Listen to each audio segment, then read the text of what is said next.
We got flag? All right. Okay. Good evening. Welcome to this Mill and Trail area LSIC this evening. It's I guess it's warmer. I was going to say very cold, but it's actually a little bit warmer than it has been. But this cold February day, 2024 or 2026. If you would stand with me, I'll lead us in the Pledge of Allegiance. The flag's behind you. I pledge allegiance to the flag of the United States of America and to the republic for which it stands, one nation, under God, indivisible, with liberty and justice for all. All right, thank you, board members. Let the record reflect we have 4 board members present this evening, and Coach Ray not with us. We'll get right into our presentations in just a moment, but before that, board members, I'd like to propose we move the 5,000 series to the top of the agenda. We have one personnel item this evening, item 5185. So moved. I have a motion to accept that. I have a second. Any questions or comments? Hearing none, all in favor signify by aye. Aye. Any opposed? Motion carries 401. And Ms. Dial, there you go. You're welcome. Okay, now we'll start with our presentations, and I'll invite up Ansted Elementary School.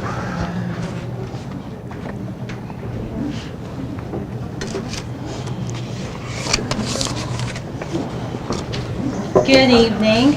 We are so proud to represent Ansted Elementary. There's several people here. And I'm very thankful, and they are also very shy. But we have, I'm going to start with our parents. We have Shay Bennett and Christy Christ, APAC involvement in LSIC. Paula Ramsey, she is our secretary. Amber Brumfield, she's one of our instructional aides. Miss Carol, she is our gym teacher, also intervention teacher, and she's on the slide several times serving students and groups. And you totally missed the best lessons with Olympics in her classroom. I was responding to something and it was amazing, and I highly compliment, so go ahead and say it out loud.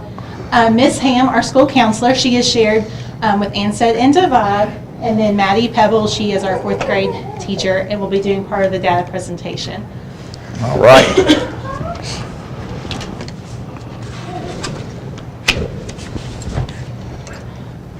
Okay, so I introduced everybody, and this construction theme, our construction theme was part of our school theme this year for obvious reason. We are constructing into a new school, but a new school year, and so all of it was construction. We were builders. We laid the groundwork.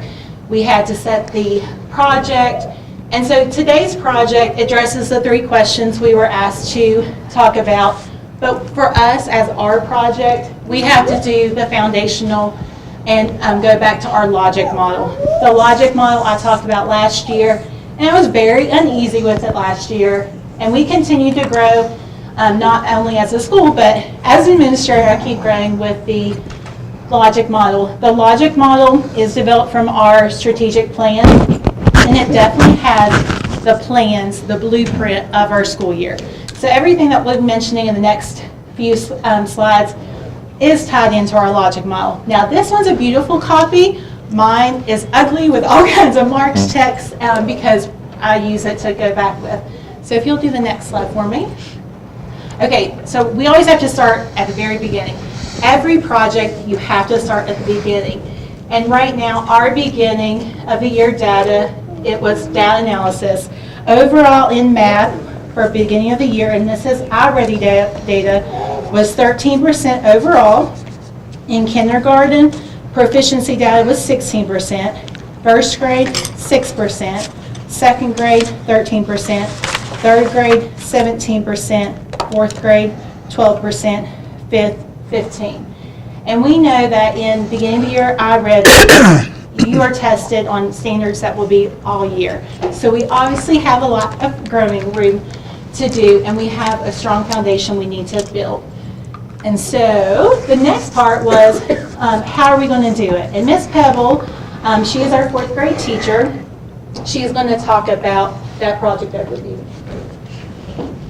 So we're just trying to connect the concrete, representational, and abstract, because without the concrete in elementary school, the abstract doesn't make sense to them. They just do the tricks because we tell them to, and they don't know why they're doing them. So we're just trying to make it all make sense for the children before they move on. And we use our data to plan our instruction, our Tier 1 instruction, and then our Tier 2 and our Tier 3 intervention groups. But the data tells us where to go, and then we try to connect it with the manipulatives to line it all up for later in life when they have to do it abstractly. So a few pieces, the math manipulatives she talked about, the math habits of mind, we're always talking about it. And one thing I wish she would have given herself credit for was the standards focus. Right now, she is heavily diving into the prerequisite report, pulling out those gaps. And she doesn't like to brag on herself, so I will do it for her. But sometimes you all need a cheerleader. And if I'm nothing else, I am a cheerleader for my staff and for my students. So Ms. Pebble, she really uses that prerequisite report to front load her students for the upcoming lessons. And that is part of what drives to get the mastery of standards. We have done, actually just last week, we did another assessment PLC to say what it should our focus be, how can we narrow this down, what can we do next. And upcoming for our math look-fors, we're going to do the try and discuss routine, connect, to keep everything in the focus. Our students are always the focus. But all of these are just our blueprints of the things that we do. And I won't read every part because no one wants to be read to. So I'll let you go to the next slide. All of these pieces tell us what we do, but how do we do it? So we have to have strategic PD embedded in our PLC. We utilize our master teachers in PLC with the data conversations. Focus on intervention planning. And then we use our Title I and Mr. Hess in our PLC. Our Title I and Mr. Hess is our special education teacher, has not always been included in the daytime PLC. We changed the PLC structure a year before last, and we didn't have a time for all the students to get service. So this year was another change in the schedule where they can all be in for meaningful conversations. And the popcorn bucket was our master teachers leading the high expectations for the school year. The up top corner was actually an iReady presenter that Ms. Dooley got allowed us to use this school year. And it was supposed to be a walkthrough, but how that presenter and how myself and Ms. Candy, our specialist, took it is we learned together. So we developed a PD within a PD. And even Maddie reached out within her classroom, was like, since you're from iReady, can you show me this? And she was like, yes, I will be happy to talk anything. So we had a PD session with the inner PD. And there's two of just some of our team going through PLCs. One was about discussion of the writing, and one was of the assessments aligning out. So the next one that goes to our ELA, or no, actually it's the results. There's the pictures of some of our PLCs from the teachers. Miss Pebble with one of her groups of math manipulatives, and another, it was adding the fractions to 1. And I was like, what? I don't get this. And one of the little boys was like, Miss Bowling, you have to fill up the beaker. It has to get to 1. I'm like, oh, that makes sense. And it was fractions and the little drops. And this picture right here, they had to use their fraction tiles. They had to draw it, make it, and then solve the greater than, less than fraction equation. So that's just a couple of our samples. And the result for math. So for our math, middle of the year, And kindergarten now is 39%, first grade 42%, second grade 19%, third grade is 47%, fourth grade 44%, and fifth grade 41%, with a combined average total of 40%. But all that green, that's exciting. And we haven't even finished the year. So we're excited for the next steps for math, and really the geometry, measurement and data. When I was talking to Miss Pebble, well, I talk to her almost every day about data, but last week she was telling us the next steps for the fractions and geometry. And we have to lay the groundwork for ELA.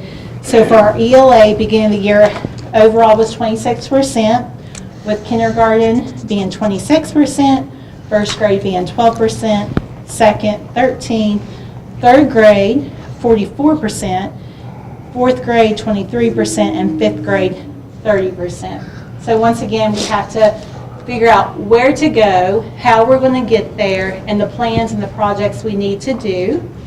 And Ms. Pebble's going to go over our overview.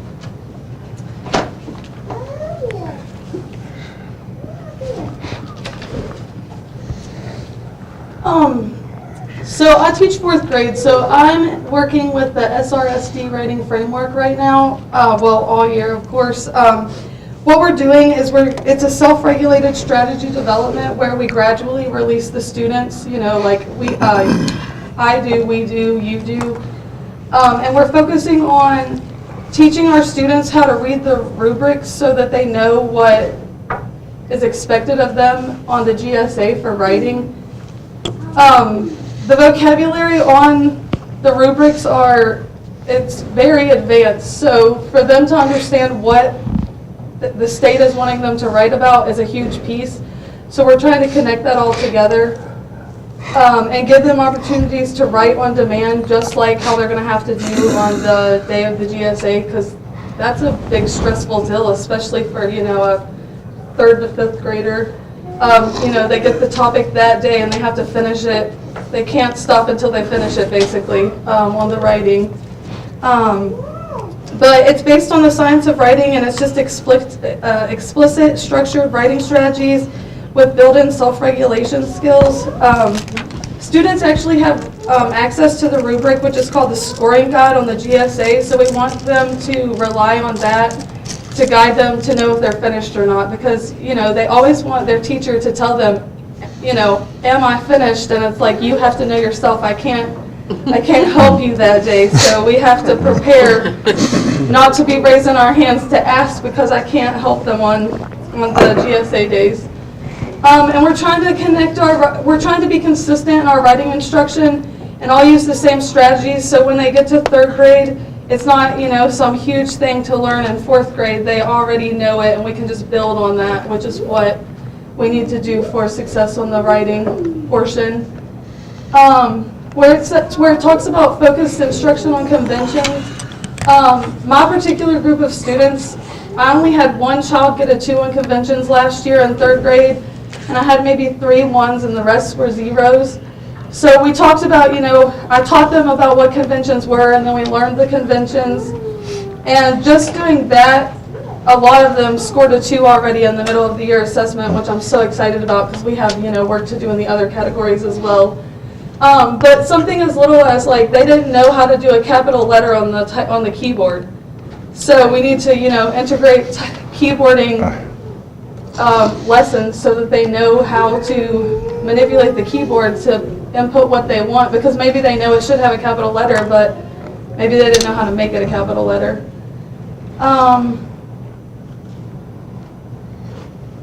And we're trying to focus on Cambium and use Write On with Cambi because it's the exact program that they will use, and it gives them tips along the way so that they won't be tempted to ask questions, you know, because they're not allowed. Just a question.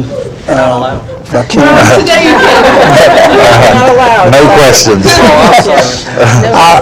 I understand what you're talking about, and I really like it. But you were talking about the rubric. Mm-hmm.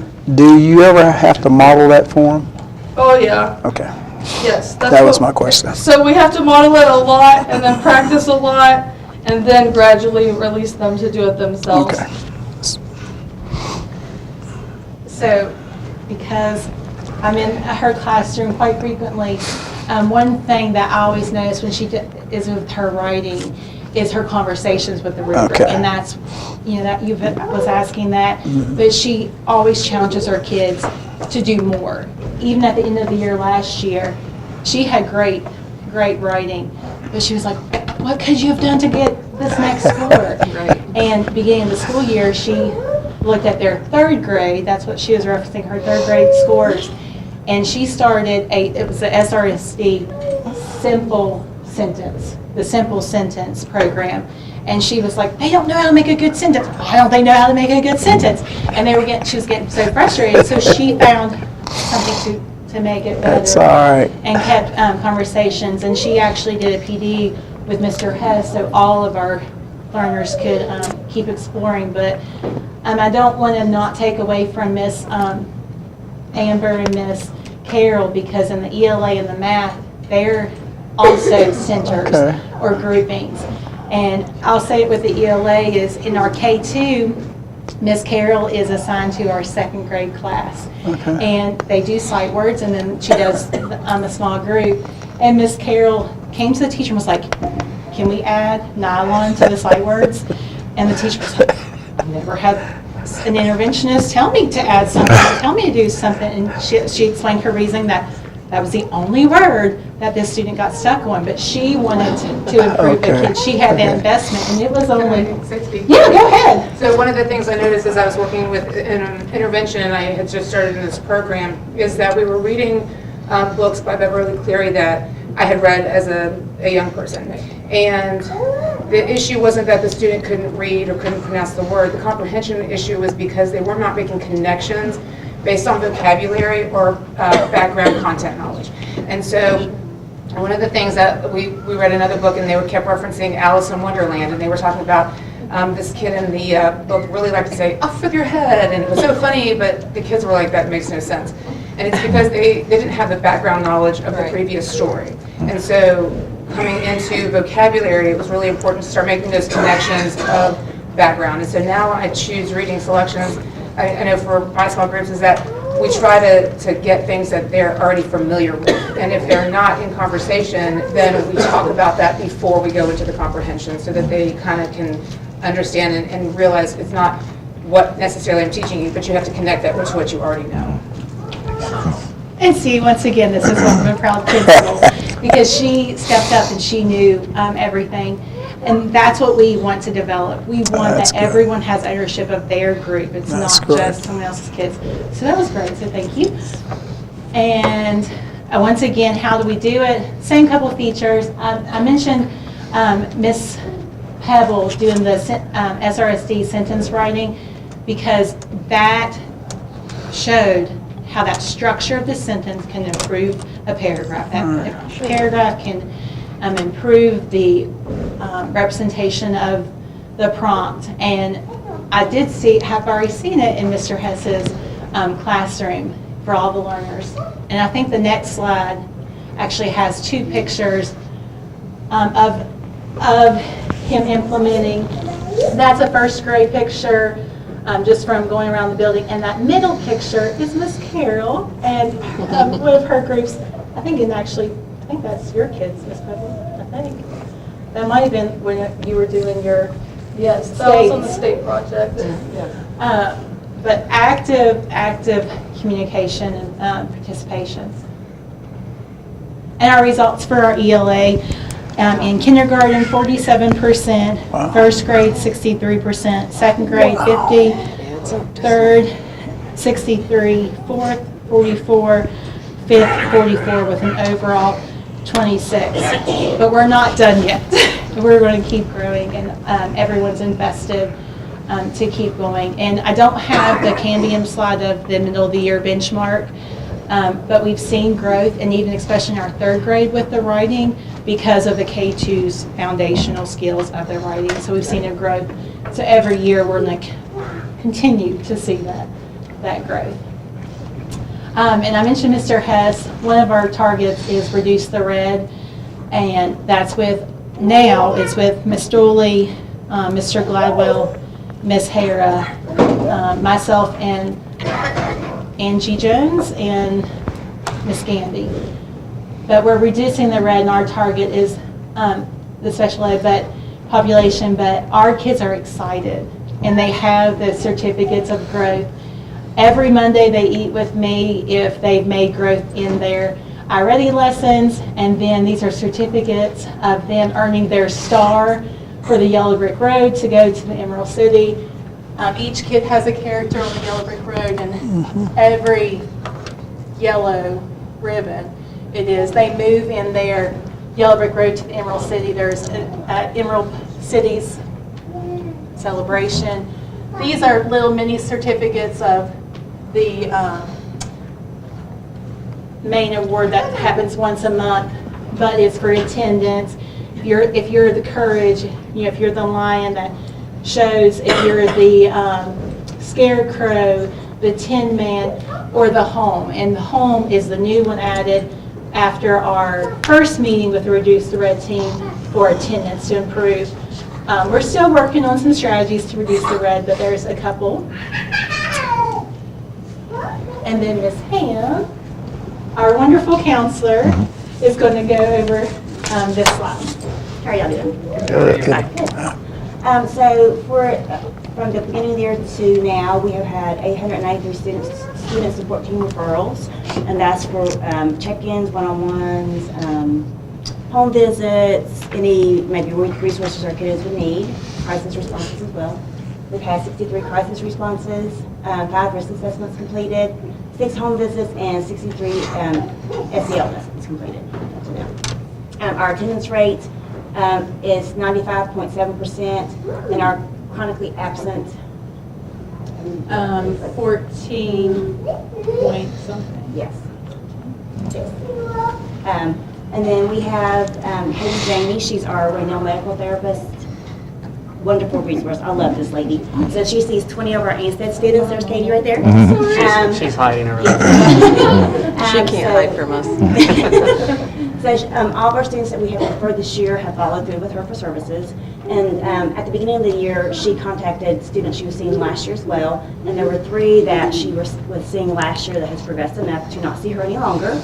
And then those kiddos I check in on. And the ones she sees, we kind of tag team as well. Great.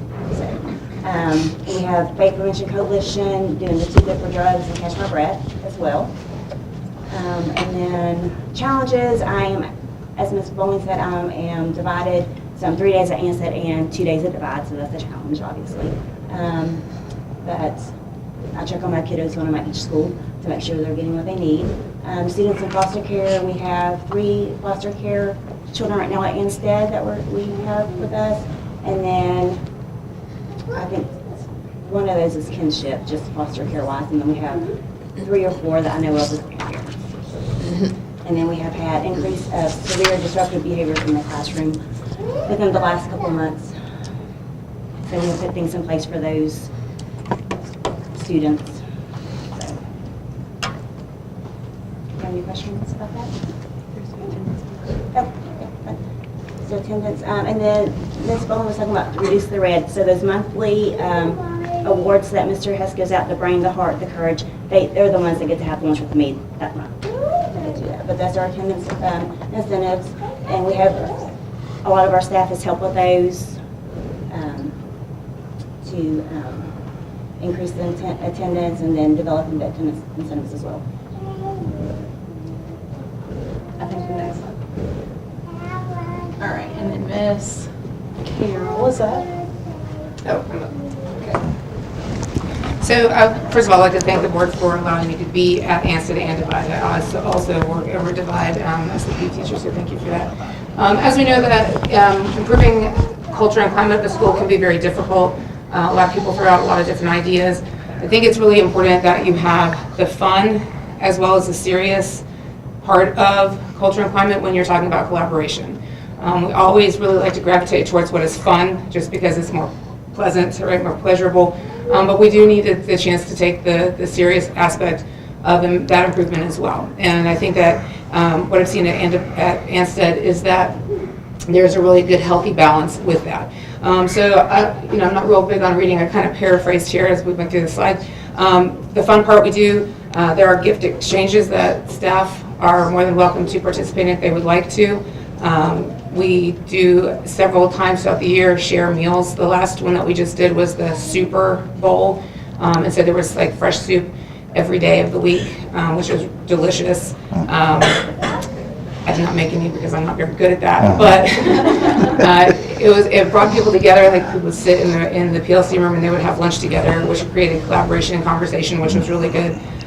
We do activities where we are writing compliments about each other that teachers get to write about other teachers, which is really nice to show up at your door and have something nice mentioned about you, right? There's another lady that comes through and hands out written compliments often.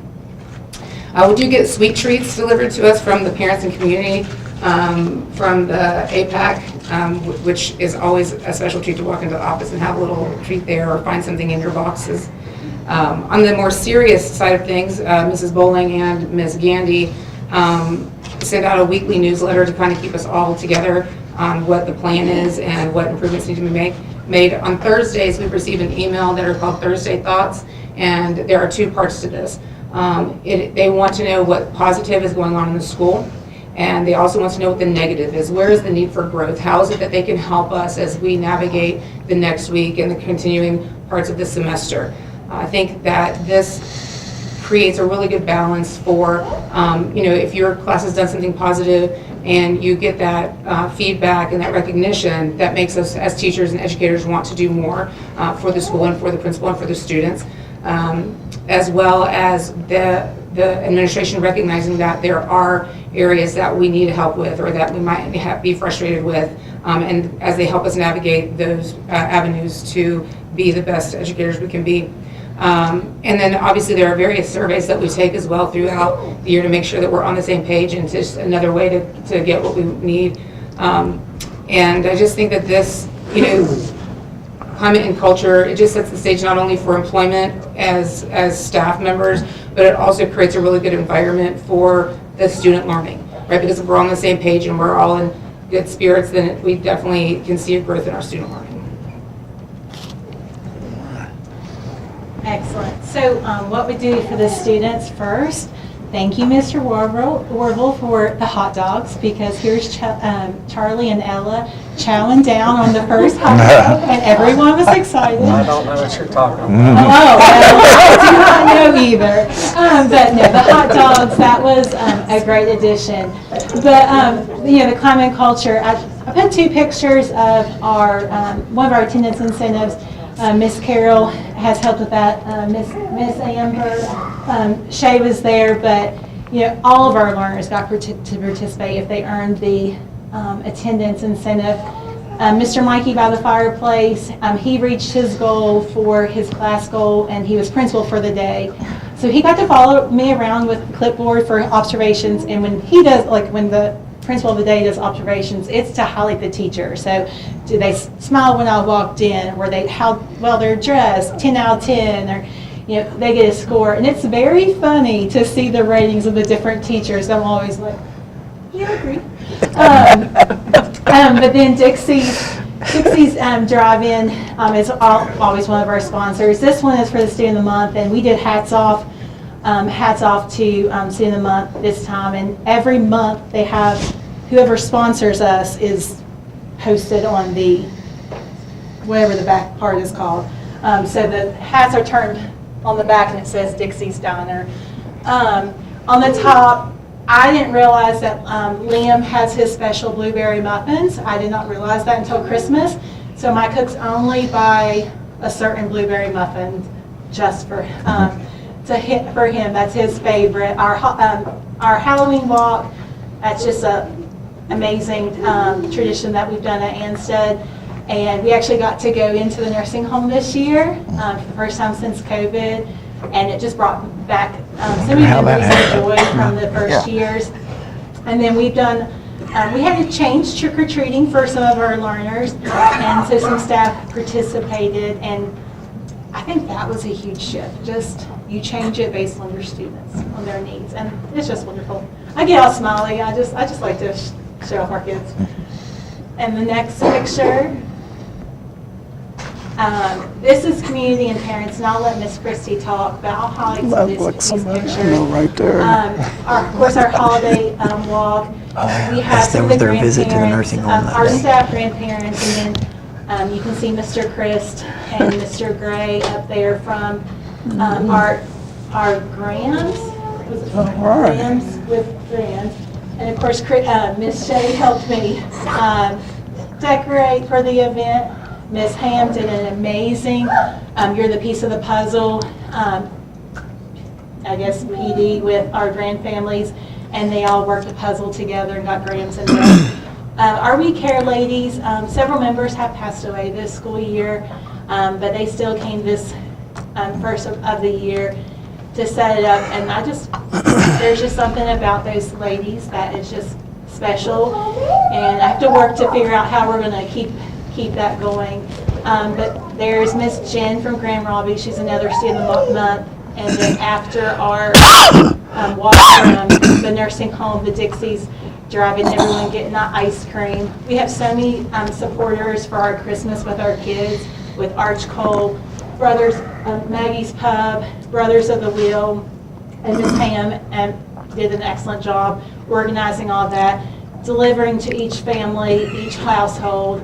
That's just a few highlights. And I'll let Miss Christie talk and show. Hi there, thanks for having us here tonight. So, we love our school. We love the staff, we love our school. Charlie and Ella with the hot dog belong to me.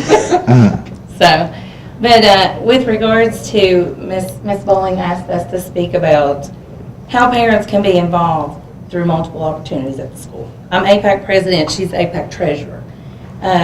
You're also a volunteer parent? A lot. APAC is just one way you can be involved in the school. You know, not everybody can come to APAC meetings. Not everybody has time to come there through the day. So even with class parties, we try to involve parents that have to work. And it may just be sending something simple. We make sure to recognize that kid so that, you know, they know their parent contributed. We have class parties. We have family night activities. Special day for personnel. The teacher appreciation and the service personnel has been one of the biggest things. I have my APAC group that comes to the meetings and we do kind of the grunt work. But when we did the brownies for the personnel, I had close to 40 parents.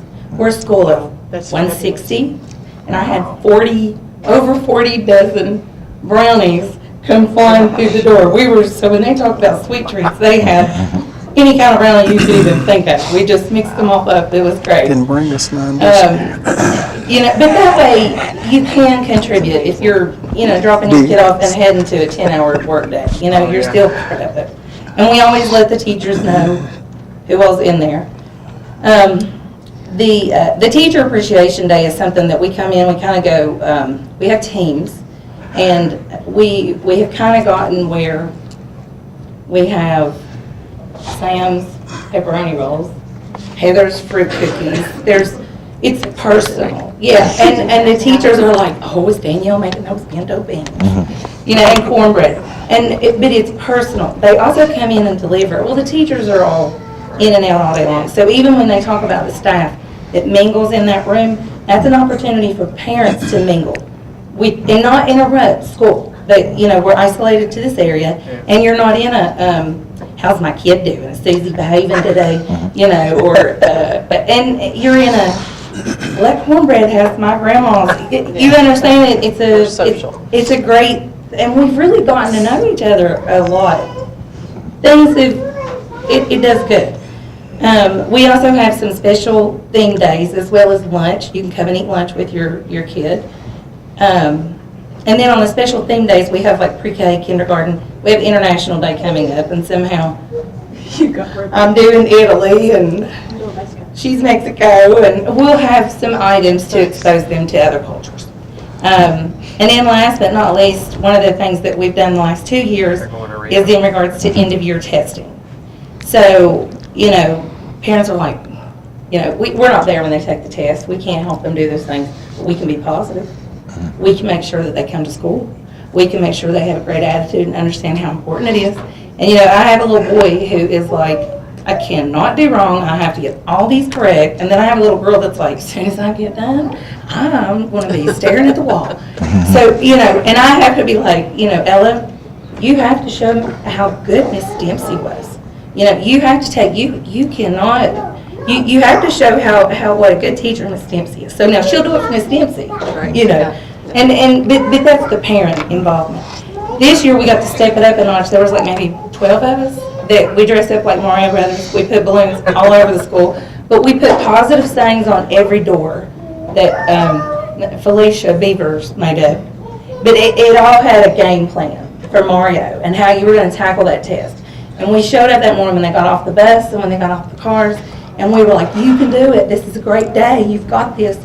You know, and we were excited for them. And we hope that set a good, you know, they recognize us. They know, you know, they see our faces. So we aimed up to build excitement. And then last but not least, how parents share data in our APEC group.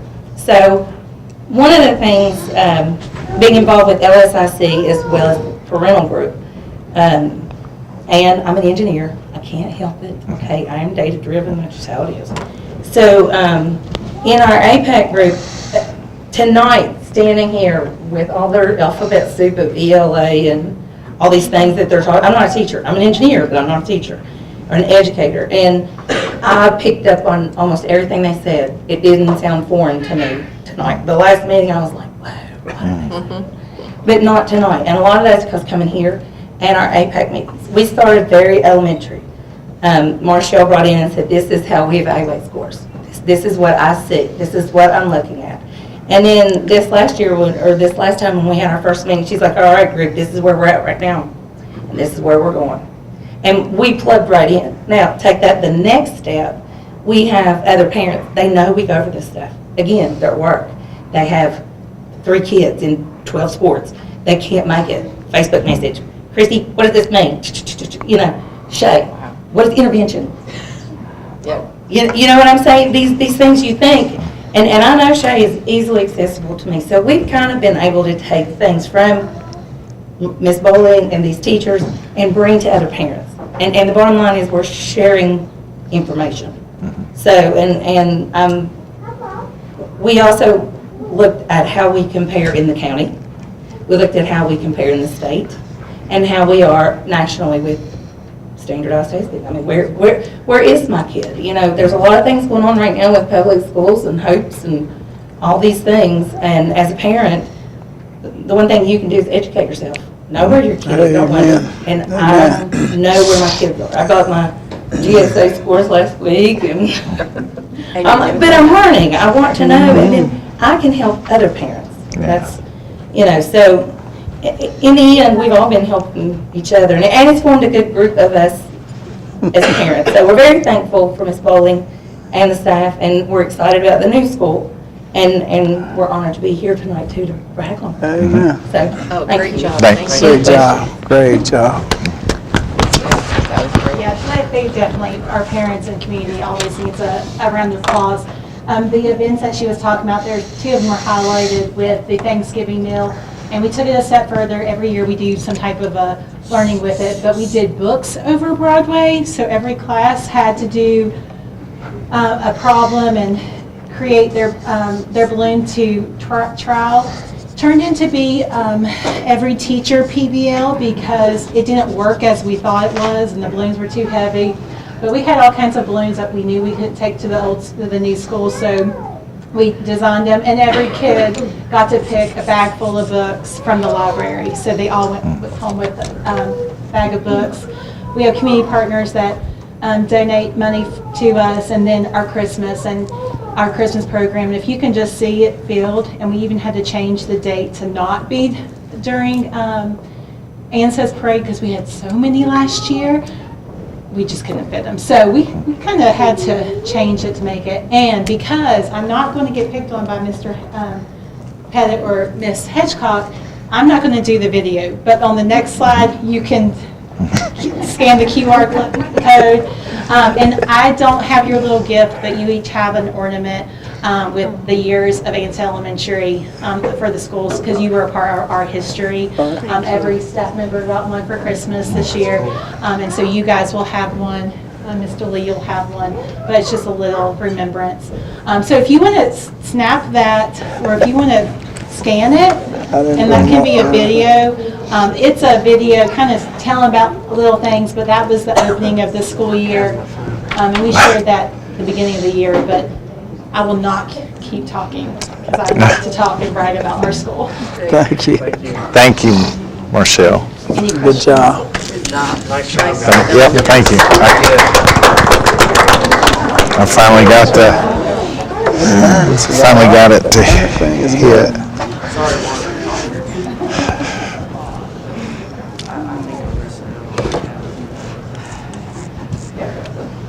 All right, thank you to the Ansett Elementary LSIC team.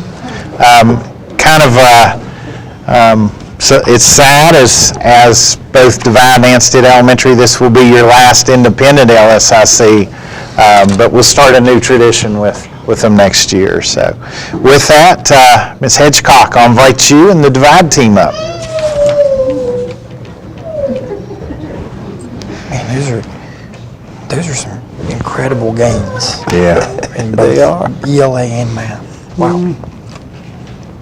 So the snow kind of hindered some of our people coming, but we do have myself, Ms. Hedgecock, we have Ms. Hammond, who, we share with Ansett. Ms. Carroll is also at our school as well, and then we have Ms. Laura Scott, who is a first grade teacher for us. So starting us off, we're going to start out with Ms. Hammond because social emotional needs are what we have to meet first before we even get to the academic needs.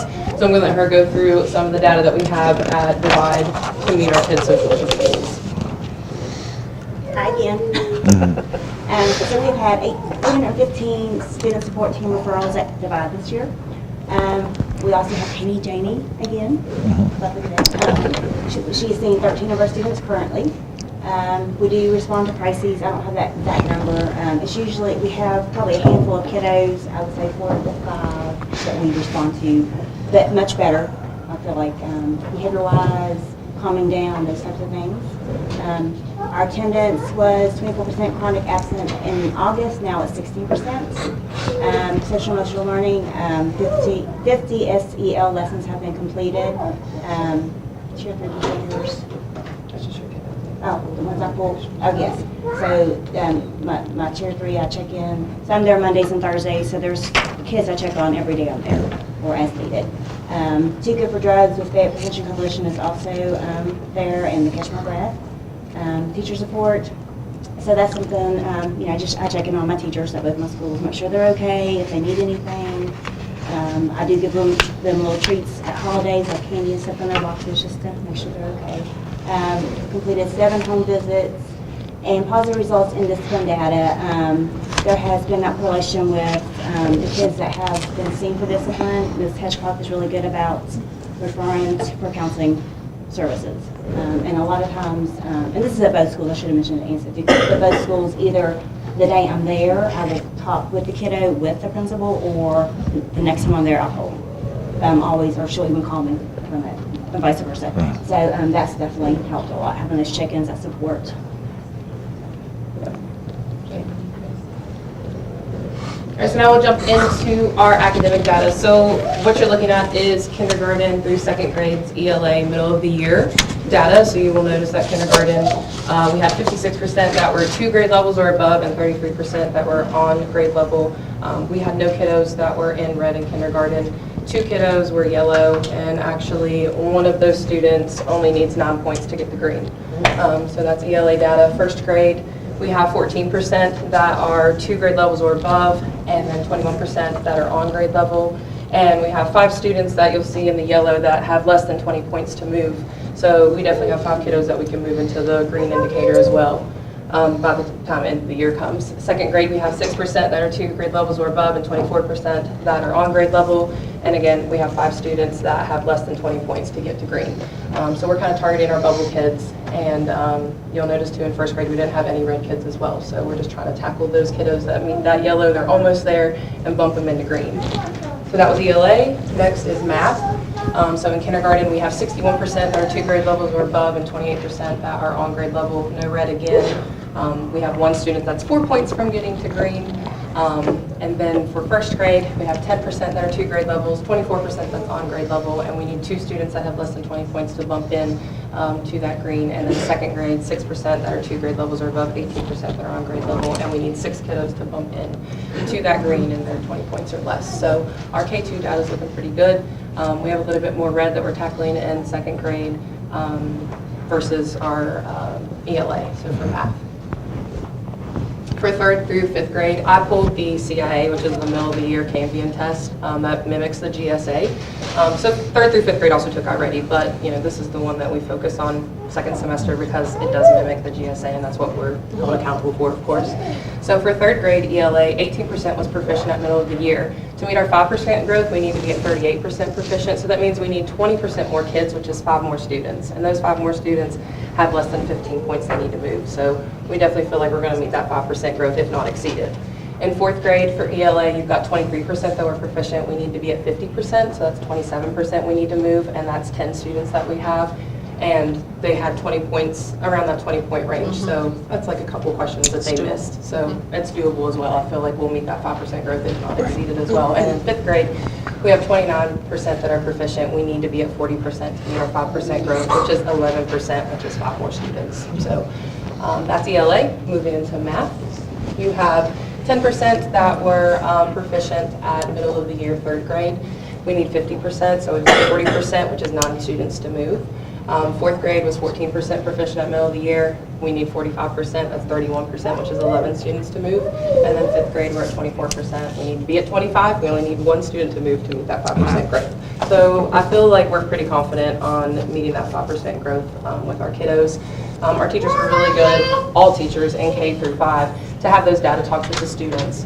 They break down like where their score was and how many points they need to get to, and the kiddos are competitive with that. It's kind of like their PR in themselves. You were talking about writing. Our 4th and 5th grade writing teacher, she breaks it down for them and has those conversations with them and meets with them and conferences with them on this is where you were using an IMA. Let's talk about meeting and where you can bump your score up and what that looks like and stuff, and models as well. So all of our teachers K through 5 have those student conversations with them on, hey, this is where you're at, this is how we're going to get there, and they meet with them regularly to make sure they're meeting that goal. So, can you pinpoint what the 4th grade issue might be? You've got both times, you've got 10 or 11 kids in that, like, not 3rd grade's okay, 5th grade's okay, and you've got, I'm sure you've dug into this, but explain. Yes, so where are we there? Specifically with like ELA, I think it's hitting that writing, and that's why Ms. Jackson's definitely been having those conversations with them on how to bump up their writing score, to bump up their ELA. With math, it's, again, just moving into that more abstract thinking, Yes. and so hitting that as well in math classes and trying to get that abstract thinking into place. We do the concrete where we show them, hands-on manipulative things, move into the representational where they're doing visual stuff as well, and then bump it into that abstract. So the IMAs is something that we really hit in 3rd through 5th this second semester, which I've said mimics the GSA. So I think it's just that exposure to and how the questions are. So other things that we're doing, of course, we have the science of reading implementation, so our specialists make sure to hit that. That's something that's heavy at the State Department. We also make sure we hit it in our PLCs as well and make sure that's happening in our reading classes.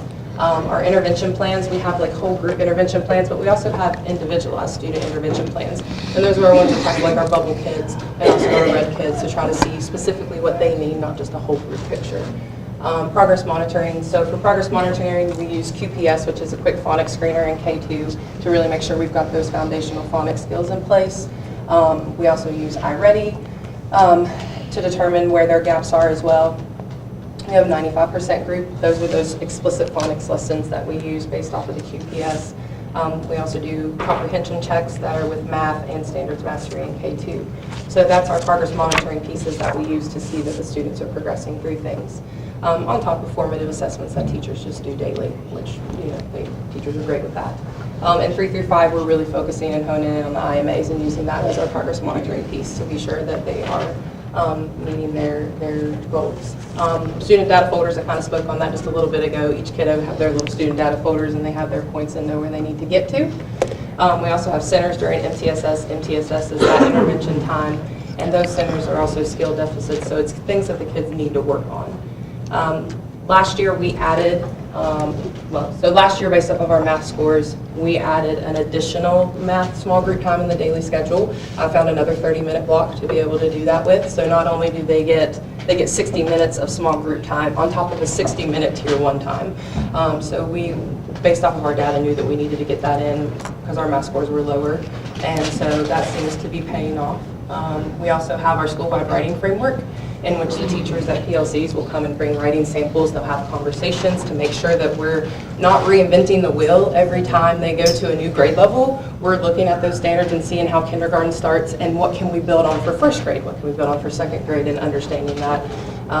And then intentional planning during PLCs. We have Mondays math PLC, Tuesday's kind of like a whole group, our committees and stuff, and then Wednesday is ELA specific. So all the teachers that teach math come to Monday, all the teachers that teach ELA come to Wednesday, and then Thursday is their time that they get to meet with their K2 and then 3-5. And so each PLC is specific to what maybe is through walkthroughs or what we kind of want to focus on for the week as well, and bring student samples, bring teacher samples, have those conversations on what worked for you, what didn't work for you, so that we can build each other up and help each other out.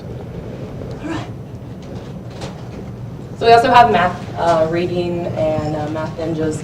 So basically the kiddos, it's for their basic skills. And so they get to move their little ninjas as they move through the different basic skills. And they get a little dojo tag that you see, or a little ninja tag that they get to put on their little binders and stuff to kind of show how they're progressing through the different skills. So it was one of the motivators to get those basic skills in, because that's the foundation for a lot of things. So this was kind of a motivator for them, and they're very motivated to move up through it. So we are also looking at doing some PBLs in STEM. So kind of in the lower grades, it's more kind of project-based. Moving into the upper grades, we do more problem-based. But you'll see a picture. This was like kindergarten's little bird unit, and so they got to make the little bird feeder, and then they got to hang them outside and kind of see how the birds did and stuff, kind of their little nature unit. Miss Scott is going to talk about her little polar bear unit that she did with the kids. So you see them gathered around right here. So what did you do, Miss Scott? It was a very unplanned situation. We started with a... You're going to have to speak up. Oh, sorry. Thank It was you. a very unplanned situation. We started with a polar bear story that we were reading, and the kids were questioning just like how a polar bear survives when it's so cold. And so we ran and grabbed some mason jars, some oil, and some thermometers and some water, and we did a little experiment with some oil and water in some jars. We took a little polar bear, we wrapped it with a thermometer inside plastic that had oil, and dropped it in the water, and did another one that didn't have oil, and put them in the freezer, and then checked back on them the next day. And then they were able to see, we were reading the thermometers, and we were figuring out that the oil was helping them to not stay cold in the water. It was kind of helping their skin to like repel the water, and they were super fascinated by it. So they all just kind of like honed it. They were sitting in a circle, and then they all just kind of did that, and it just happened. And yeah, and then she tied it. She also tied it to writing too. So then they got to write about their polar bears and what they learned as well. So for first graders to do that at that level is pretty great. So yeah. Still working on it. The snow has brought that a little further along. All right. So 4th and 5th grade also did this nature center. So basically they were studying about different animals and stuff. So they decided to work with the national parks. You see the two rangers there. They came and presented about bats and how important bats are. But then they also, before that, the kids actually set up a little nature center. And they had to go through the process of researching an animal, and they had to also talk about all the makeup of how you would open up a nature center, so kind of pulling in those math things and business things into, and then they got to present it to the rangers, so they were super excited about that. We're actually sort of also in the process of working with Miss Lively up at Midland Trail to kind of extend this as well based off of what she's doing with her class, and kind of do a wildlife PBL based off of her stuff. So Snow has also kind of delayed that a little more than we want to, but we're in the middle of it, and I think it's going to be great. So it kind of just flowed right into working with Midland Trail too, and the 4th and 5th graders to collaborate. So our culture and climate, we continue to focus on our vision and mission. So our vision statement, we, kind of revisited that a couple years back, and we said that it was unleashing success for the dingoes. So dingoes are kind of like dogs, so unleashing success. So we kind of made a pun off of that. And then we always focus on our mission statement that we strive to inspire, serve, and support a safe learning environment that fosters lifelong learners. So what that looks like, how do we inspire our kiddos, how do we serve them, and how do we support them so that they will be lifelong learners. So we always kind of tie that back to our culture and climate.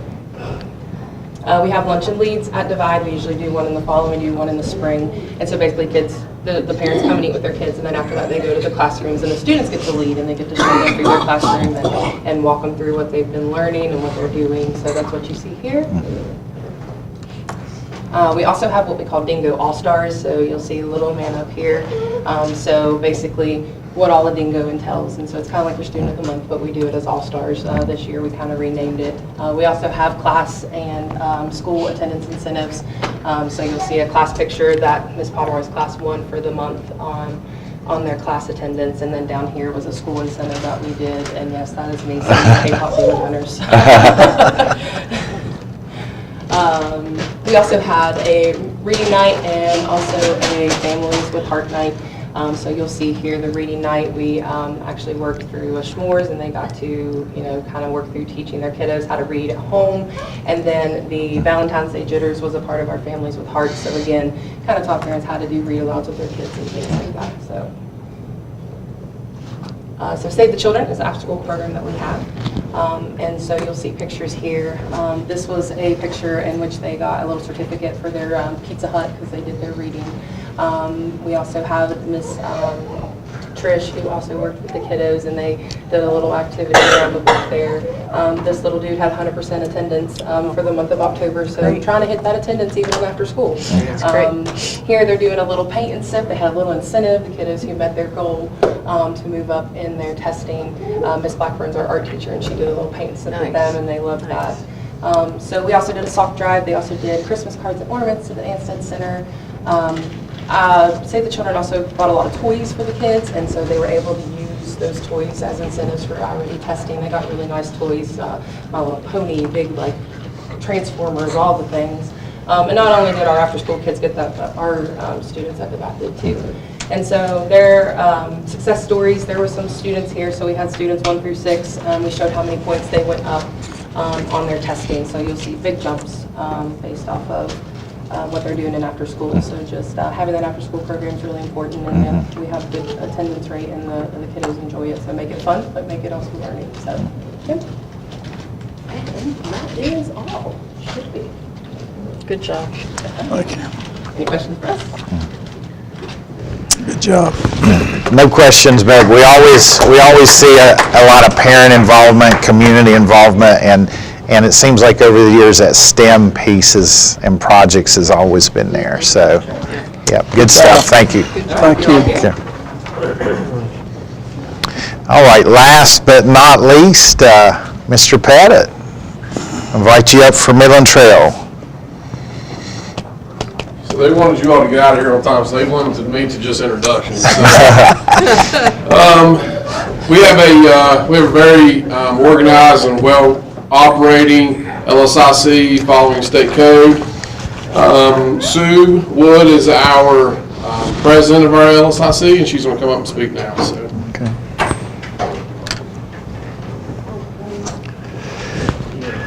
Do I need to do that, or just tell us? All right, cool. Hello, my name is Sue Wood. I am the chairperson of the LSIC at Midland Trail High School. I am also your standard over-involved parent, whether it's PTO, read aloud, whatever it is. I do happen to have a middle school and a high school student here at Midland Trail. Our first LSIC meeting was in September, and at that point, that's when we watched the video and we read the new state code to make sure we were adhering to what was going on. And that was when I was elected chairperson. Next step was having our stakeholder meeting, which we did in October. Of course, we advertised that first. What we did at the stakeholder meeting, that's the time where we started really digging into our scorecard. And then we also had another meeting in December to check on our progress. Okay, so our LSIC team, because we're in 6 through 12, we have a student, our student council body president, that would be Summer Wilson. Our teachers are Ms. Ashley Pettit, Allison Russell, and Emily Lively. Our service personnel is Susan Lewis and Webb Card. And our community appointed members is Barry Chris, Tanya Fisher, Robert Keegan, and parents would be me, Jennifer Campbell, and Julia Perry. Okay. So as you can see, we have like a well-rounded LSIC with a lot of voices, and we all sit together and we all talk about these things, and we all make sure we try to understand it. So this was our scorecard. So as you can see, math is in the red, even though it has a check mark. And post-secondary achievement down there is in the red. So those are the things that we really kept our eye on. Okay. So for our scorecard and our academics, we decided to focus on math. Our attendance has improved over last year, and our discipline has improved over last year. Some of the things that we noticed when looking at our scorecard is that we're in a unique situation here at Midland Trail where we are a 6 through 12 school. We could not find a benchmark in the state for a 6 through 12 school. So it's really hard for us to drill down when looking at these scorecards. So it would be great if we had the ability somehow to separate 6 through 8 from 9 through 12. Another thing that we noticed was with our calculations for post-secondary achievement being in red, there's some piece of that we're not understanding, because we have a large percentage of our students that are involved in FIT, dual credit, or AP classes. Right. So that, made us question a couple of things. One of the things that we realized was that the state calculations for FIT, dual credit, and half-day students require full academic year enrollment. And our situation with kids busing over to FIT is that they are 0.5. They're half day here, half day there, which means a majority of our juniors are not being counted in our math scores. So that's unfortunate. I believe there's been some information that was sent forward regarding that. The other situation is that we do have some wonderful seniors that, because they are on track and because they have all their credits, they're only with us for half a day. Next slide. Okay, when it comes to climate and culture, nothing for them without them. So our goal was to speak with our students. So Jennifer Campbell and I spoke with the middle school student council and the high school student council. We didn't want any potential teacher influence. We didn't want them to hold back what they had to say. We walked in there thinking that because of the no phone thing, that's going to be what they complained about. Instead, that was the #1 positive. Yeah. The kids had no issue with it. They liked it. They liked that there was less drama and that they recognized that there was more learning going on without phones. The other positives that were mentioned, they mentioned several teachers by name. They also mentioned improved lunch options. These are some positives. The other thing when it comes to middle school, and we'll have some students here talking about the empowerment progress, but they really liked that they get to meet in their middle school company first thing in the morning. Some of the negatives that they mentioned, lockers. Lockers are a situation, and you'll hear some students talking about that in a few minutes. Our staging area, which as you can see is now currently under construction. Bathroom, and middle school had a lot to say about their dislike for iReady. So knowing that we want to look at math and the middle school having a dislike for iReady, what can we do about that? Some other student suggestions were they suggested a potential study hall. They suggested more use of the outdoor classroom. Unfortunately, our outdoor classroom is out there and we have construction there also, so that's, right. They would like to see more Patriot themes throughout the school. And you know what? Our staff is working on that, right? We have some new great art in the hallways. And then mental health awareness was mentioned. I'm big on mental health also, but I think what we previously had was like some QR codes for help, and now they can't use their phones. So that's just something we're keeping in mind.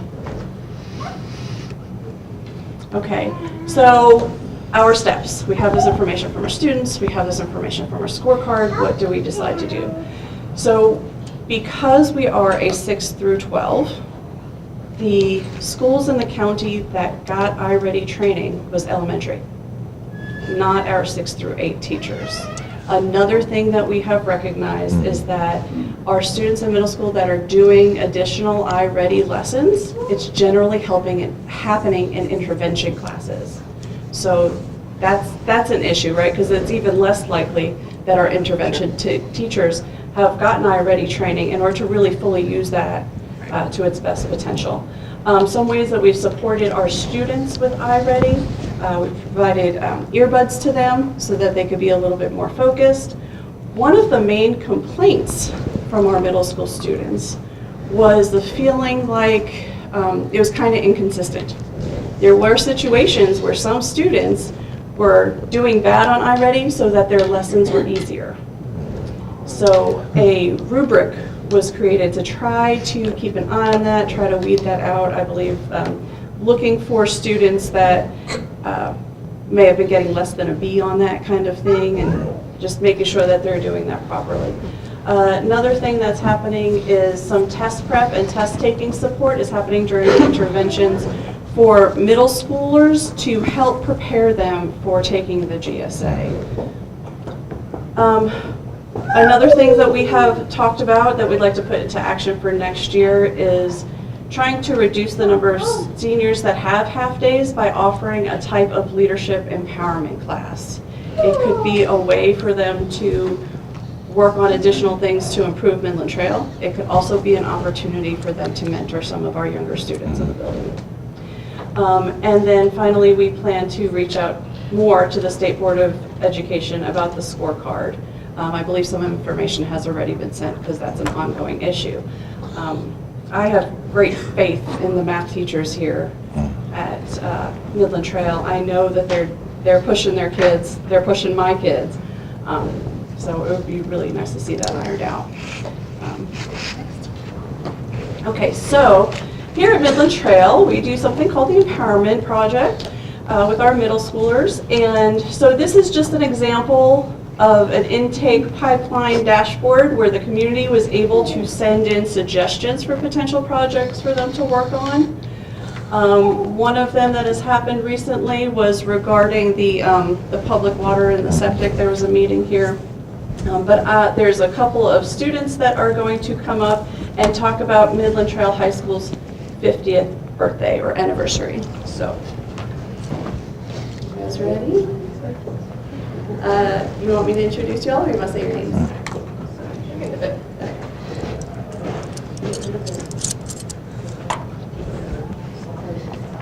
Hi, my name is Lauren Harper. I'm Harper Moore. I'm Sarah Wood. You ladies are going to have to speak up because there's something running back here, like a fan or something. There's a microphone. You can't see For that reason. Step closer to the podium, and that way they can hear you on you. So we want to do a celebration to celebrate 50 years of Midland Trail. So this will all be student-led with only teachers just making sure we stay safe and everything. And we want to do this from the start of the school year of 2026 all the way to the end of the school year next year in 2027. So we go to the next slide. Our key objectives is to honor the past with documenting the school's history and traditions, celebrate the present, engaging students, staff, and alumni, of course, and inspire the future, showcase alumni success and stories. So we actually got visited to by some of the first class that graduated from here, and this is actually a picture of them. Wow, that's cool. Some of our major components are we doing a commemorative book, a spirit week, main celebrations for sports. We're going to have a tailgate, alumni walkthrough, and halftime ceremonies, military alumni recognition, academic alumni spotlights, a museum, and alumni prom. Great. Looks great. For communications and outreach, we have a social media page, and you have to fill out a couple things to make sure everything's safe. We're doing flyers. We're going to put up around some of the community places, and we're going to have direct communications with the alumni, like people coming to talk to us and stuff. And to make sure everybody stays safe, all information goes through Miss Gill or another adult, just to make sure nothing is coming straight to us. We don't have direct contact. The impacts is to reinforce the school's pride and community and spirit, strengthen the alumni connections, create a lasting legacy through documentation and engagement. I'm not sure why she's cut off, but this is some of our students talking to the Air Force Guard Master Sergeant Holly about the military alumni events we're hosting. Some of these impacts are 50th birthday logo design contest, competition for 8th period classes developed by Military Party Pals. Students entered their class's final design, and students were allowed to vote for their favorite one along with the alumni on the Facebook page. So with, can you go back to that one? Sorry, you're talking about this. Okay, so with this, we actually created something, so every class got to make their own one that had something to do with it, and then so it put the whole school into it, and then we got a vote on it and did a couple from the school, and then we brought the alumni into it and let them vote on it too, so then everybody from here had to work for that. Okay, so with our school businesses, which is a different topic, but we're still going to go over it. We're going to have a coffee shop with it, which is being made at the cafeteria. We're going to have media businesses. We're going to be doing photos and videos here. We're going to make a greenhouse, a print shop so we can sell in the school store, which we're also going to have, beautification group, and a cleanup group. And we have, so the Middle Trail Pipeline is a thing that helps us come up with ideas to do for the school with some things that can help us just like come up with ideas for us. And there's one more thing we want to go over, is our lockers. So in the school we have 606 students, and we have 646 lockers total. But 43 of those lockers don't work, and 119 of them don't have locks. So safety protocols, that's not good. So we only have 465 lockers that actually work, which is not enough for all the students. And the middle school lockers, I believe we just got replaced a couple years ago. So we would just like to get the high school ones, which is 536 lockers we would like replaced. So this is some photos of our high school lockers. As you can tell, the insides of our lockers are still all the orange from what we used to be. And the paint is chipping, there's locks coming off, and they don't look good anymore. They're original. So, yeah. It's pretty easy to figure that Yeah. math out. Sound like me, I don't work. So with those lockers, they're currently 6 inches, which is really hard to get your backpack in.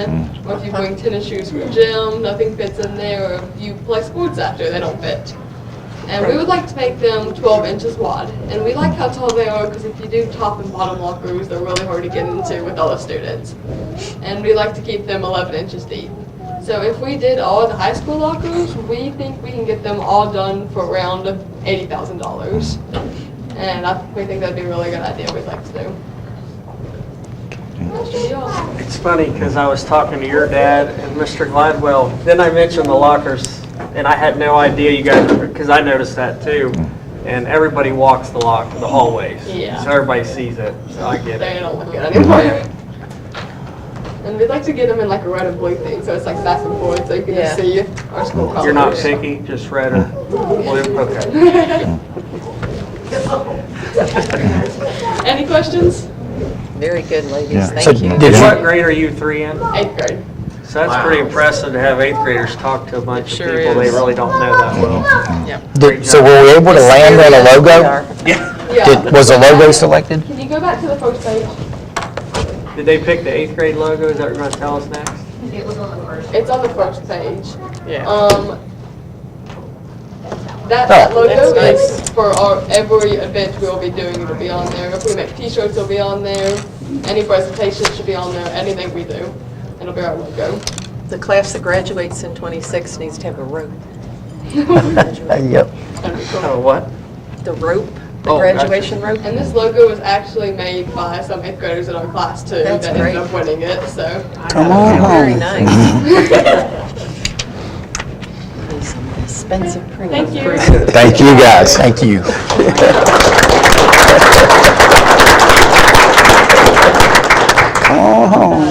One more point I just wanted to make with the locker ask is that where we are asking our students to please keep their phones out of the classroom, it's really hard to secure those phones in the lockers.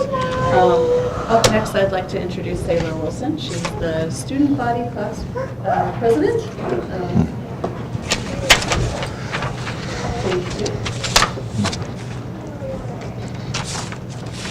Okay. Hello. I just want to briefly mention the scorecard that we mentioned earlier again, because overall it does lead to a bigger concern, and that is students are being underrepresented. When a scorecard doesn't reflect the true effort and success of its students, it affects more than just numbers. It impacts how the school is evaluated, how resources are allocated, and how student achievement is recognized. So moving forward, it's important that we take a closer look at how these systems interact and ensure that the way we measure success actually aligns with what students are experiencing every day. Now shifting into our school environment, I want to highlight some positives, especially with our no phone policy as mentioned earlier. At first it was a big adjustment, but over time it has created noticeable improvement. Classrooms feel more focused, and students are more engaged with each other and with their work. Teachers aren't competing with screens for attention in the same way that they used to. And beyond academics, there has been a shift socially. People are talking more, there's more presence and more real interaction, and that's something you can feel just walking through the building. Our school has done a great job at embracing this policy, not just enforcing it, but building around it. And that leads to another set of positives I want to mention, which is some of the spaces and opportunities that have helped to improve the student experience overall. Our Trout project, which has been a really big success with our middle school students, it's given those students a hands-on environmental learning approach. Our book grant, which has expanded access to reading and resources across the board for both middle and high school. And then our new cafe space, which will give students a place to gather and reset and also can be used as incentive. And then our t-shirt area, which was mentioned earlier by the other three ladies, which will help us to build school identity and pride. And these things might seem small individually, but together they do contribute to a stronger, more connected school environment. That said, there are still areas where we can improve, especially in ways that directly affect students day to day. And again, of course, one of our biggest needs right now is new lockers. Currently, about 40 lockers are broken, and only 586 out of 604 students have access to one. And that leaves a gap, not just in convenience, but in functionality. With the no phone policy in place, students need a secure place to store their phones and belongings. Without reliable lockers, that becomes difficult. It creates stress, distraction, and then, of course, you also run the risk of loss or damage of personal property. Adding or repairing lockers wouldn't just fix a logistical issue, it would directly improve the student environment, making the policy easier to follow and the school day more smoother overall. Another area for improvement is within our learning center in here. There are some immediate practical upgrades that could make a big difference, like replacing a few of the ceiling tiles in here and updating our tables and chairs. These might seem like simple fixes, but they do matter as there are several classrooms that you do use this space every single day. The condition of the space affects how students feel in it and how well they're able to focus and learn. When a space is clean, functional, and comfortable, it does support productivity. And right now there's an opportunity to bring the Learning Center up to that standard. Now I do really want to take a moment to emphasize gratitude because there are things the school has done that truly matter. First, I want to thank you for continuing to value the student perspective. It's easy for decisions to be made without students in mind, but here students are being listened to, and that does change a lot. It makes school feel less like something happening to us and more like something we're actually a part of, and that matters more than you all might realize. Also, thank you for the investment in our new football, baseball, and softball fields. Those spaces aren't just for sports, they're for our community. They're where people come together, where memories are made, and where school pride does grow. And beyond that, thank you for the smaller things too, the things that don't always get recognized, like the effort to improve our spaces, the opportunities being created, the willingness to adjust and evolve. Those things all add up, and students do notice them. even when we're asking for improvements, like lockers or facility upgrades. It's coming from a place of wanting to build on what's already good instead of criticizing it. Our school is moving in a positive direction. We've seen real improvements in focus, environment, and opportunity, but there are still areas like the scorecard, of course, lockers, facility upgrades, where small intentional changes could have a big impact. By continuing to listen to students and address these needs, we can make sure our school environment reflects the effort, potential, and success that already does exist within it. Thank you. Thank you, Sailor.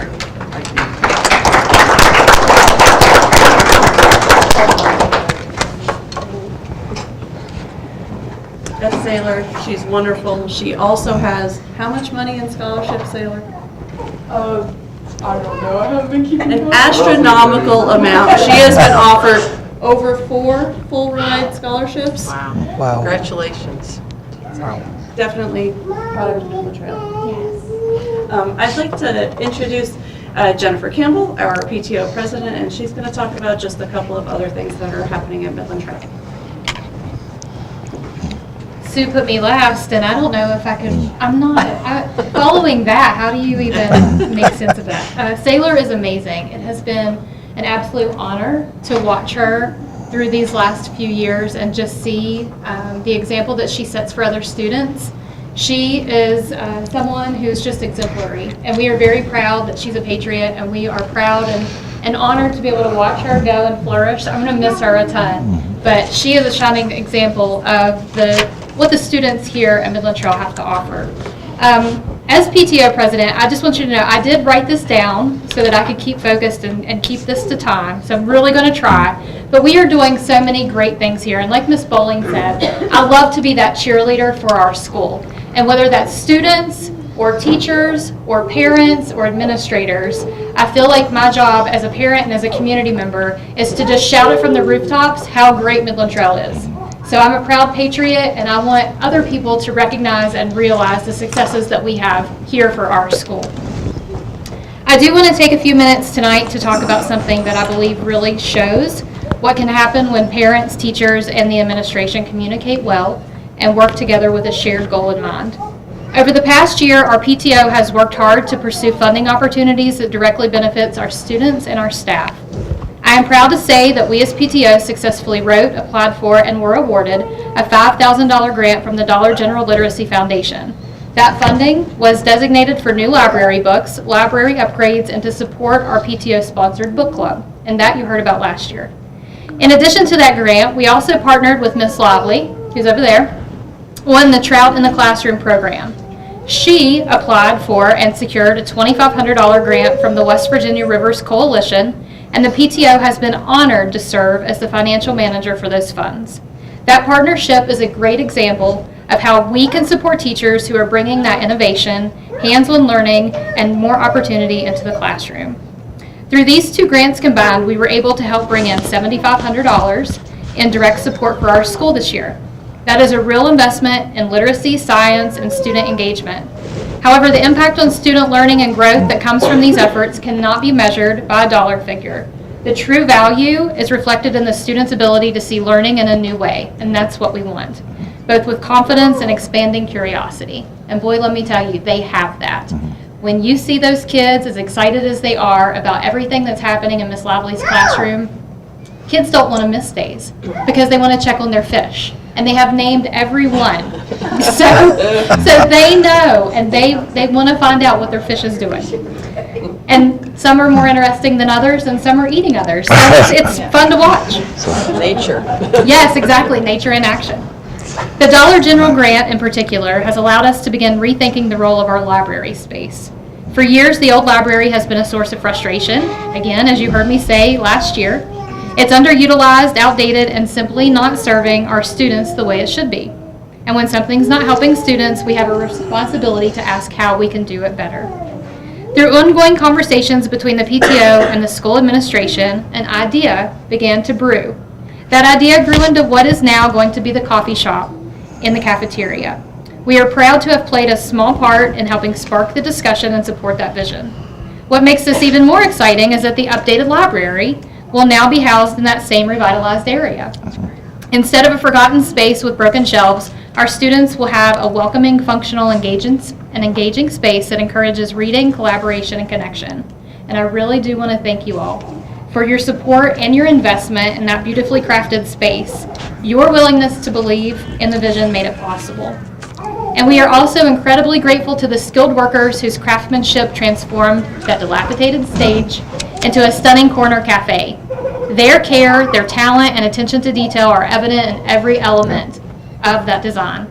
We are excited to see this space come to life and to watch our students make it their own.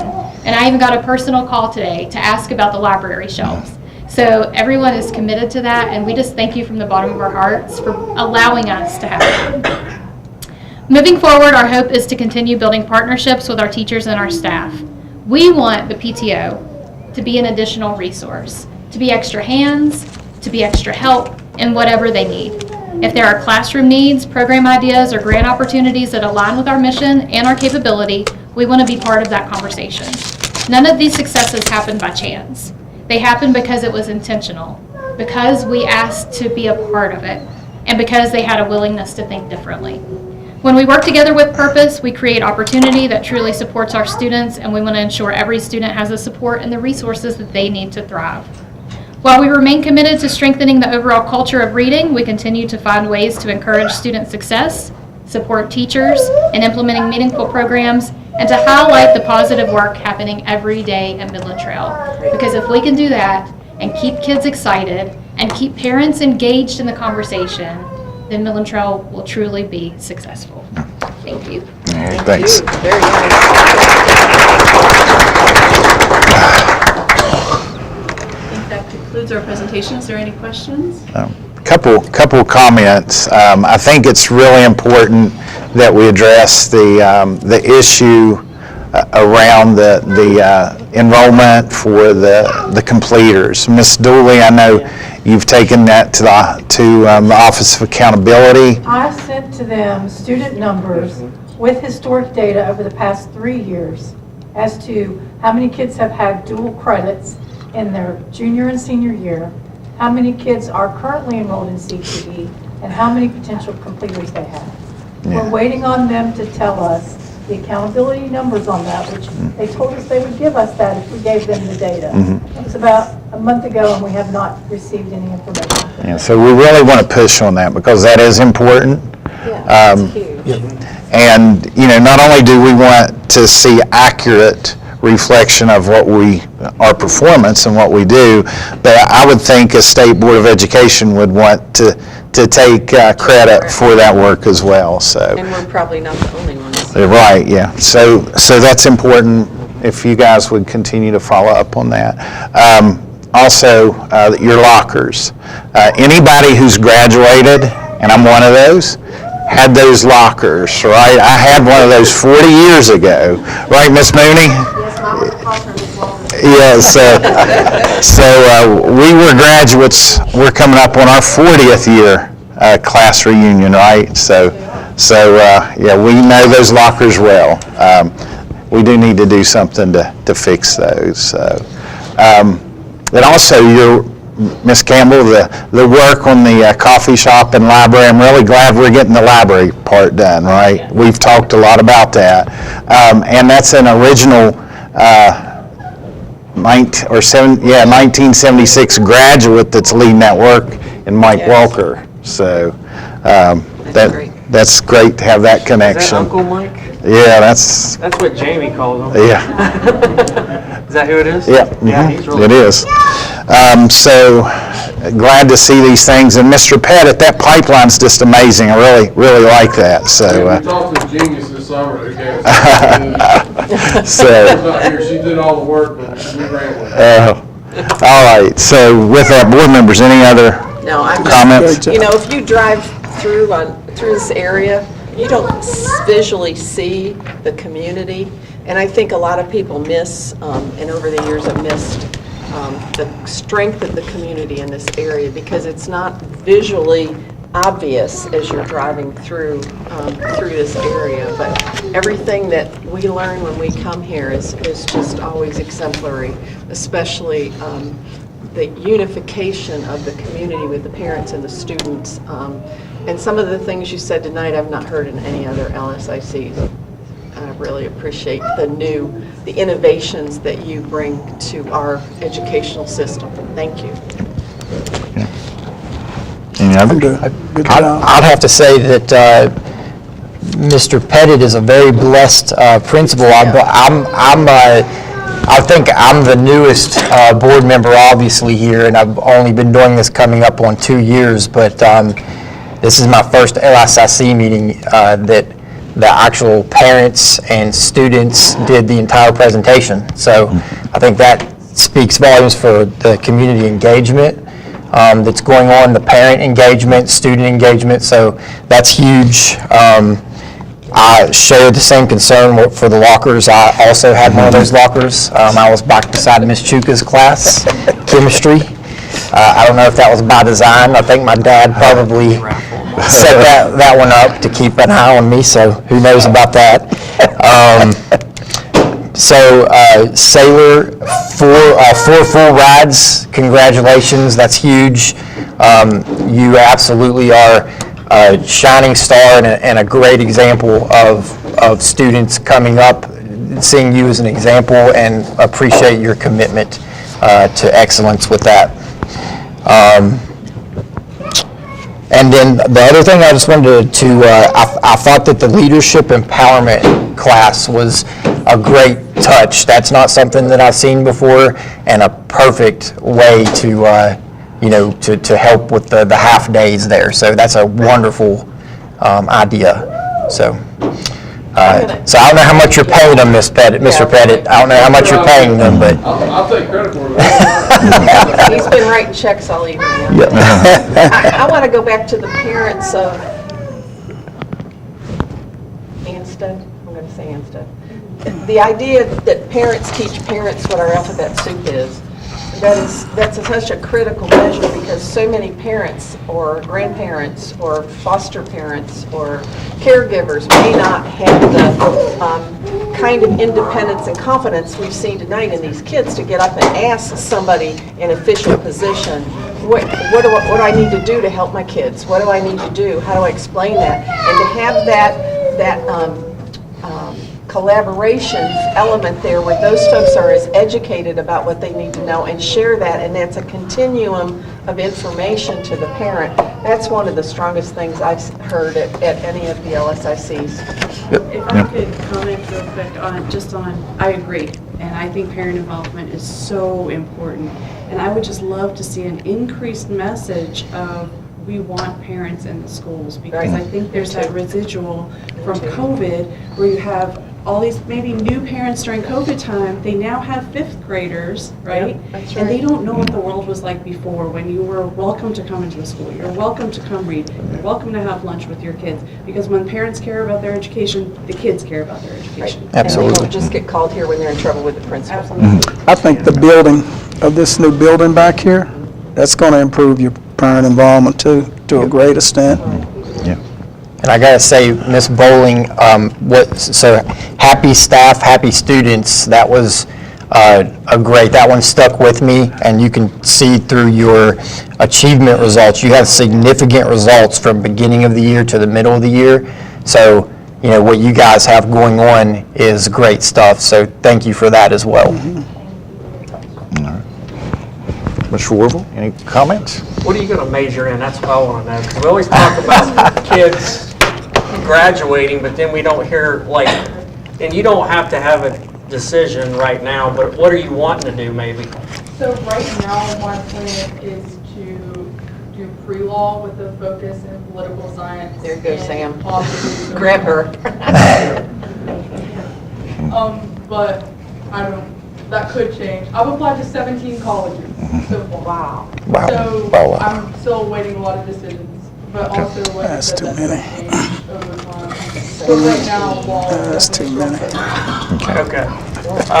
It's kind of funny because I was shocked that when I started taking classes to be a superintendent, that one of the classes you have to take is school law. And I told my wife, I dread this Everybody class, takes but school I can off. honestly say it was one of the best classes I took, because the first thing the attorney told us is you have to take common sense a good out class. because you have to go by what the laws are. And I found that to be fascinating on the first day, to take away common sense, because I was always told you need to use common sense. So I thought that was funny. So when you go into law, maybe ask that question. I hear this is the major where there's no common sense. I know it's a bad joke, but maybe not the first day on your first class. But good luck in whatever you do, because we want to be able to help you. And you have a principal there. Have you asked him to write you a letter of recommendation? Not yet. There you go. You have to write it and I'll sign it. I knew he was going to say that. Yeah. My kind of guy. If you want, you can talk to me later and tell me what all you've been in, and I'd be glad to do that. I've already done that with a few other students who ask. The problem is they don't know how to ask, and that's one thing I want to do as the new superintendent is, that's my joy, is not only signing a diploma, but signing letters to get you to where you want to go. So congratulations on, you got a hard decision to make. Yeah, congratulations. All right. All right, well, thank you all. We appreciate the readouts. Again, we learn lots of great stuff and that's going on in this county. So with that, we'll get ready to close up this meeting. We've got several meetings coming up in March. We've got calendar hearings coming up on the 3rd. Followed by the regular meeting on the evening of the 3rd. We've got another LSIC for New River Primary, New River Intermediate, and Fayetteville Pre-K-8 on the 10th. We've got a special meeting for the proposed levy order and rate sheet for fiscal year 27 on the 17th, and that's followed by another calendar hearing, and then also a regular meeting. Then on the 31st, and the 1st, we have special hearings for rift and transfer if needed, and in a regular meeting on the 31st as well. So with that, I'll entertain a motion to adjourn. So moved. Second. Thank you, Ms. Whitlock. Thank you, Ms. Groom.